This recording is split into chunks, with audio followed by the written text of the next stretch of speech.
Le jeu, c'est à partir du moment où vous n'avez plus à vous soucier de votre discours, parce que vous le connaissez. Vous en avez mémorisé la structure, même si vous n'en avez pas mémorisé chaque mot, chaque phrase. À partir du moment où vous savez ce que vous avez à faire, oui, je finis, Oui, eh bien, vas-y. vous faites la seule chose qui est importante quand on est devant du public, vous vous occupez de votre public. C'est-à-dire que vous êtes avec eux. Voilà. Oui, Laure, excuse-moi, je parle longtemps. Non, j'adore quand tu parles longtemps. Mais du coup, ça me donne plein d'idées. Oui, vous vous occupez du public.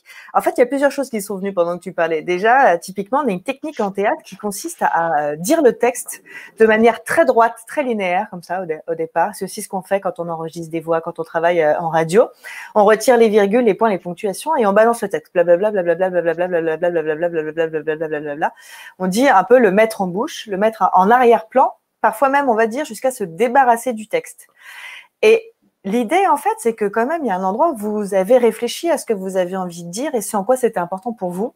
Donc, une fois que les mots sont passés dans le corps, on dit parfois ça descend dans le corps, eh bien, une fois que vous êtes OK avec ça, et ça sera aussi la même chose sur une structure, eh bien, vous allez pouvoir en fait vivre vraiment l'état présent. Parce que vous n'aurez plus à penser à ce que vous avez à dire. Et ça, c'est le fondamental.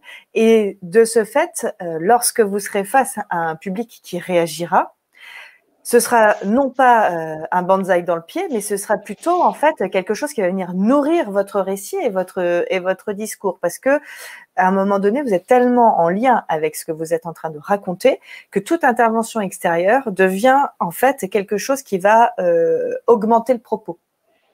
Et en fait, ça devient un support et un soutien plutôt que quelque chose contre lequel vous luttez.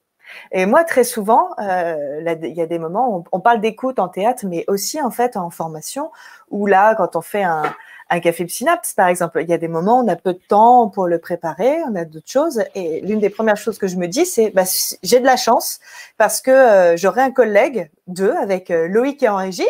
Des bisous à Loïc qui est en régie.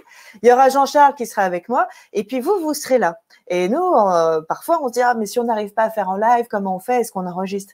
Et on a tous vraiment besoin et envie de continuer à faire ça en même temps que vous êtes là, parce que vos retours sont des supports pour nous de récit et permettent de porter notre propos. Et en fait, ça devient des agents facilitateurs, en fait.